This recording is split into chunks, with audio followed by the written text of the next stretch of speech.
I call it edutainment, where we educate and entertain. With 13 grand and a trip or two to Greece and becoming the first champ of this star-studded field, a lot is on the line. But you, our audience, the engine that makes this thing go, are the sweet nectar that we appreciate like fine old wine. So sit back and enjoy this month, guys and gals, as round number 1 isn't quite done. Guys, with that, very quickly, our judges, our 2 surprise judges, and then our 2 participants who are here to have a great conversation. They're both incredible human beings. Let's bring in our first judge. So welcome a friend and brother and wish Happy New Year to Mr. Ottman, first name Fred. Fred Ottman, welcome, my friend, as our judge tonight. Yes, I'm excited about being here. Full steam ahead, going into the new year. And we don't know, we know who's back there. The viewers don't. Are you pumped up for this tonight, Fred? Man, I am so excited, brother. 2 legends. Yes. 2 legends waiting to come out.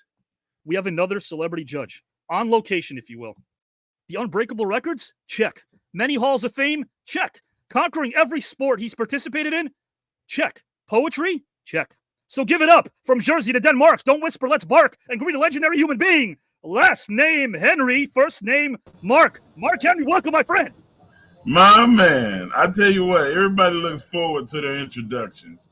But I look forward to every time I come on, I get to see you, because I know that something incredible is about to happen. I'm looking forward to bringing you back in, and some stimulating conversation is ahead, my friend. Let's go. Mark Henry, guys and gals, was one of the favorites to win this whole thing. You better believe that. Our first participant has captivated us, the masses, with his beautiful heart and sincerity. His range and depth are quite vast, and his outlook rather refreshing.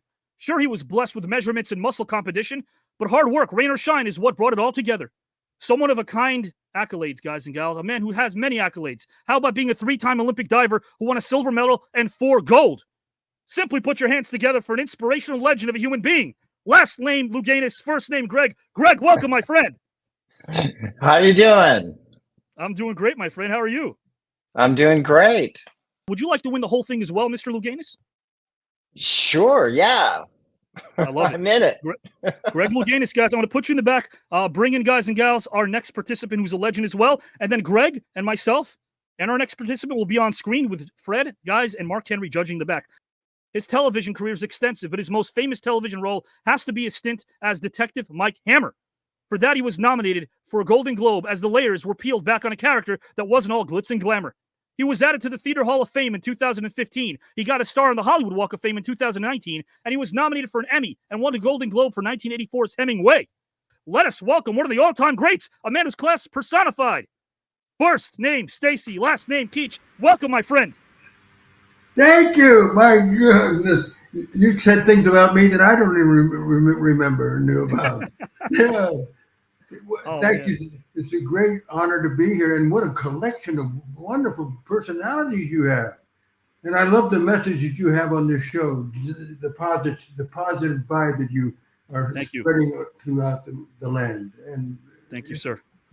I appreciate that wholeheartedly, my friend. Yeah, I mean, if we can all get together and have a nice conversation, maybe all of a sudden we'll realize we're not that different after all. Mr. Stacy Keach, and let's bring in Mr. Greg Louganis right now, guys and gals. What would be the perfect birthday gift to offer a historical figure of your choice, and who have you selected and why? Person that I chose was Saint Francis of Assisi, who's the patron saint of animals. I'm a huge animal lover, and the gift that I would give, I love experiences, and that is something that nobody can take away. It's something that you carry with you the rest of your life. And my thought was a skydive with Saint Francis to see who might join us on the skydive. Saint Francis, I mean, the things that that I've read about him, I'd really love to learn from him, because I learned by example. I learned by observing, sure, more than reading, because I'm dyslexic.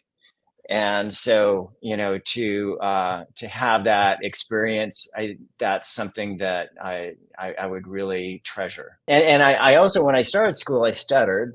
So I was in speech therapy and all that.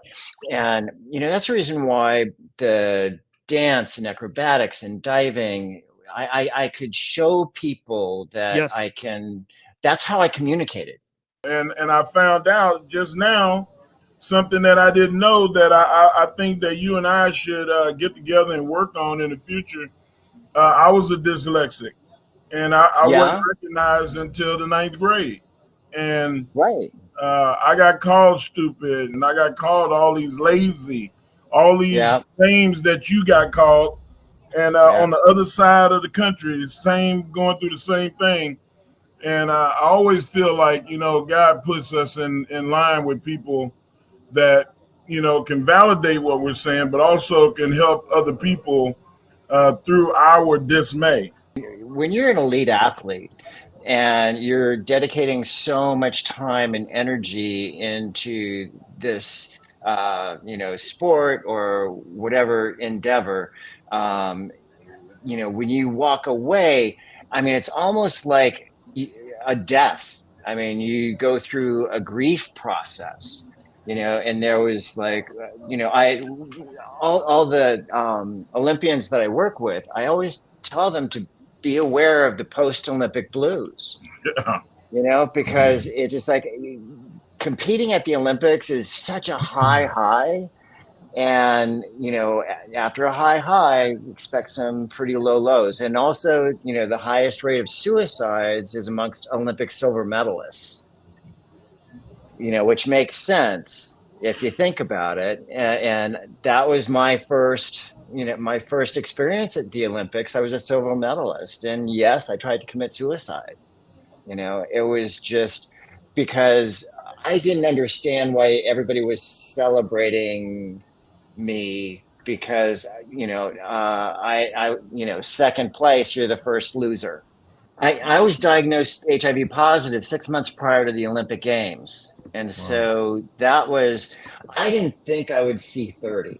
To see you still here and thriving and living your best life is, man, it's just beautiful. Yeah, when you wrote your book, you told me that's one of the greatest things, is to have people tell you you've made a difference, because it gave them courage to fight ahead dealing with HIV, Greg.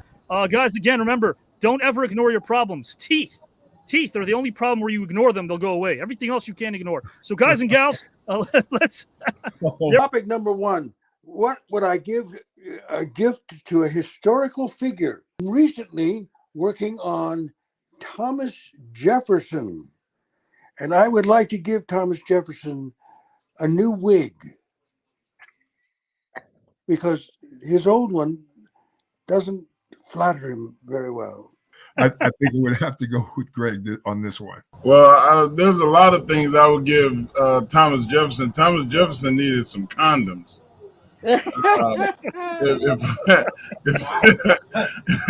I was going to give, I think I'm definitely going to have to go with Greg. Actually, I want to vote for Stacy Keach on this one, because that caught me very much off guard. And not only that, but the consideration put into the gift. That is why I give my vote to Stacy on this one. And I'm with Joe on this one, because Stacy Keach threw me off with that, giving a gift to Thomas, a wig. And I even had to Google it to see what he was wearing. And I'm like, holy crap, this man needs a new wig. So, that's the perfect gift.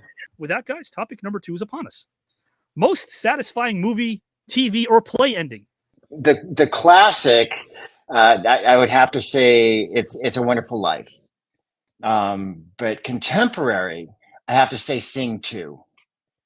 I loved that ending. It just focused on Rosita getting the courage to jump off that platform, and Clay Calloway coming in and gaining the courage. It's all about courage, gaining the courage to sing in front of the audience once he hears the audience singing his legendary song.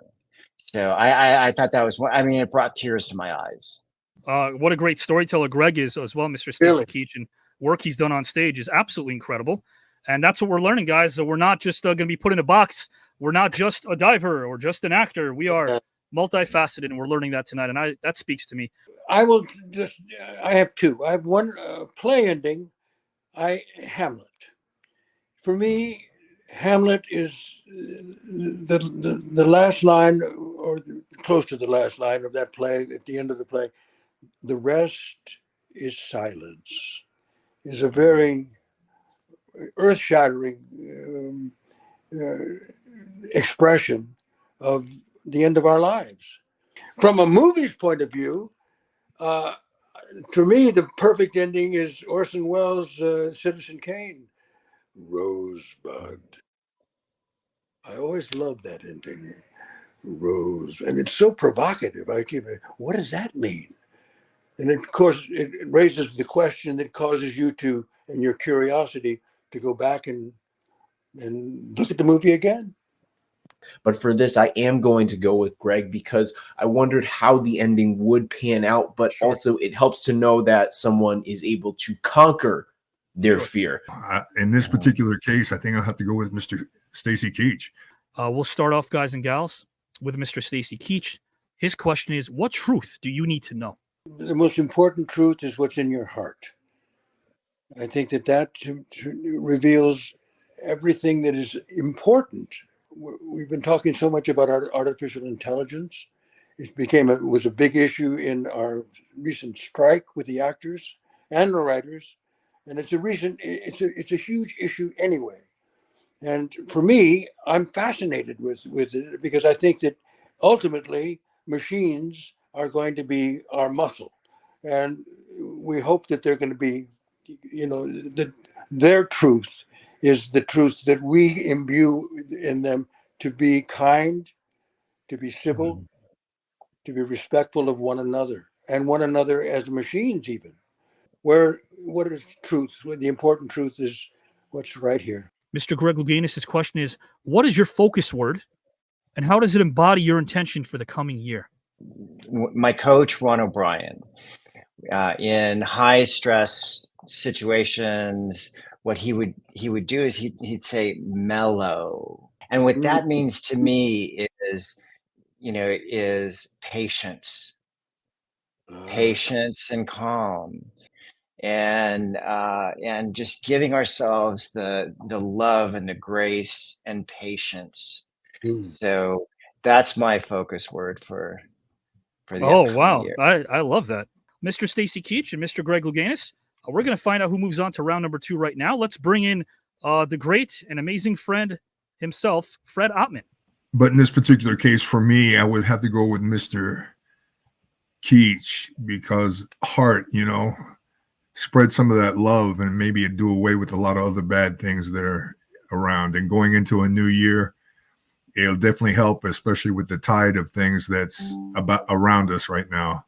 If people were mellow and had patience in life, maybe things will be up on the up in this world, and things will be a lot better. So my vote goes for Greg. With 41 votes, Greg Louganis and Stacy Keach both move on to the TKN Celebrity Tournament round number 2 in a few months. In a few months, they will move on to round